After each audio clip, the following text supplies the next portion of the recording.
Bismillahirrahmanirrahim, yang telah menulis tesis hingga sampai pada sidang munakasyah ini tentang pemberdayaan perempuan ya. Saya hanya ingin memberikan masukan-masukan ya untuk ditambahkan kepada, saya baru beli buku, lagi dikirim ya, belum sampai bukunya. Judulnya itu Muslimah Reformis ya, yang ditulis oleh Siti Musdah Mulia.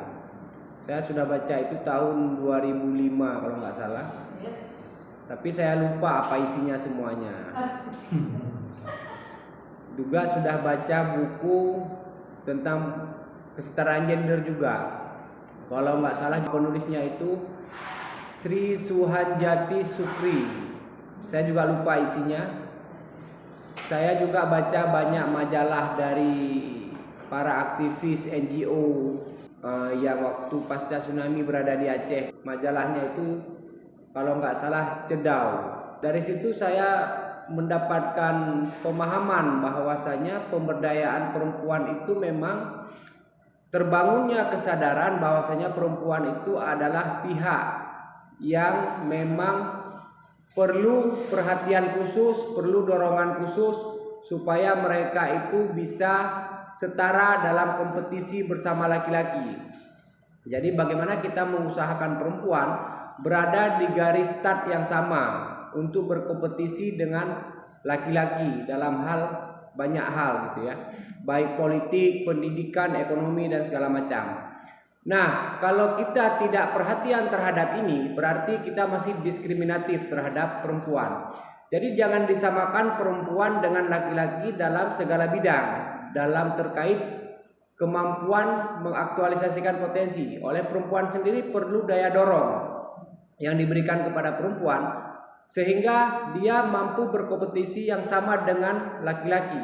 Banyak dimensi-dimensi yang membuat perempuan itu tidak bisa berkompetisi sama dengan laki-laki. Nah, dalam dimensi itulah kita harus berikan satu kesempatan atau satu modal yang lebih kepada perempuan supaya mereka itu dapat sama-sama berkompetisi dengan laki-laki dengan apa yang mereka tidak miliki atau kekurangan-kekurangan karena hal tertentu yang ada di perempuan, itu harus diberikan dorongan yang berbeda. Tetapi kenapa perlakuannya masih sama? Jangan sama, karena kalau disamakan kita membuang asumsi-asumsi hal-hal yang memang membuat perempuan itu dengan kodratnya itu tidak bisa sama dengan laki-laki.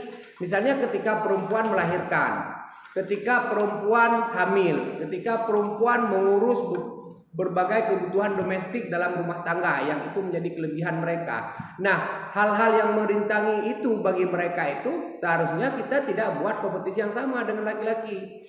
Itu bisa membuat perempuan terdiskriminasi kalau dibuat kompetisinya sama. Itu banyak sekali yang dia harus buat sebagai perempuan yang itu tidak perlu dibuat oleh laki-laki, yang itu merintangi dia dalam karir. Jadi perempuan dalam tantangan yang sangat banyak dalam proses menuju pintu laki-laki, dengan anteng ayamnya jalannya sama laki-laki tanpa rintangan. Sementara perempuan banyak sekali rintangan yang harus dia hadapi. Ini tidak ada dimensi pemberdayaan, tidak ada equality gender di sini. Yang kita inginkan adalah equality gender, kesadaran untuk membuat laki-laki dan perempuan bisa punya modal potensi yang sama untuk berkompetisi. Nah, ini saya kira yang dimaksud dengan dimensi pemberdayaan perempuan. Kalau Islam sendiri clear, jelas pemberdayaan perempuannya. Ketika perempuan sedang nyeri haid, tidak sholat, tidak puasa. Jelas itu pemberlakuan Tuhan dalam agama Islam terhadap perempuan itu jelas. Betul-betul menunjukkan dimensi pemberdayaan perempuan ada, dimensi kesetaraan gender ada. Karena ada perlakuan khusus terhadap perempuan dalam hal dia menjalani kodratnya sebagai perempuan.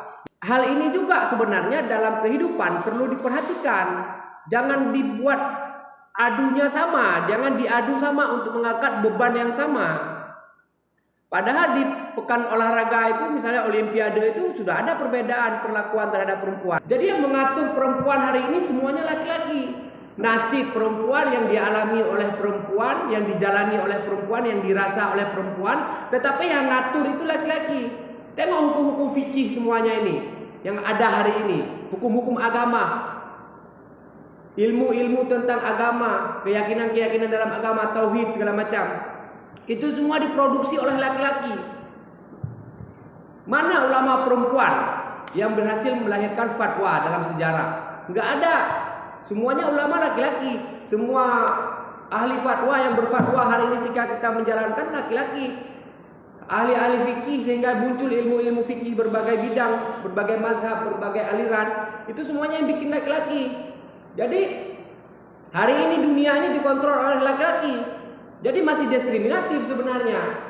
Dalam hal ini misalnya perlu dimensi-dimensi ini untuk memberikan peluang kepada perempuan untuk menjadi ulama yang bisa berfatwa, misalnya memberikan kepada perempuan untuk menjadi dominan dalam legislatif supaya bisa menyuarakan suara perempuan secara lebih berpihak. Ini suara-suara ini yang diperlukan. Tetapi kalau dari segi mau kompetisi saja sudah dihambat, nggak bisa jadi ulama perempuan, nggak bisa jadi DPR nantinya. Kenapa? Karena dari awal sudah dihambat. Karena dari awal sudah muncul pemahaman yang dimaksud dengan equality dikira adalah dilakukan kompetensi yang sama. Itu nggak equal namanya, karena perempuan ada banyak hal yang harus dihadapi dulu kan. Yang namanya baru equal misalnya perempuan 800 misalnya atau 750 misalnya. Itu baru equal karena perempuan menghadapi banyak tantangan di belakangnya. Itu yang dimaksud dengan pemberdayaan perempuan. Itu yang baru dimaksud dengan kesetaraan.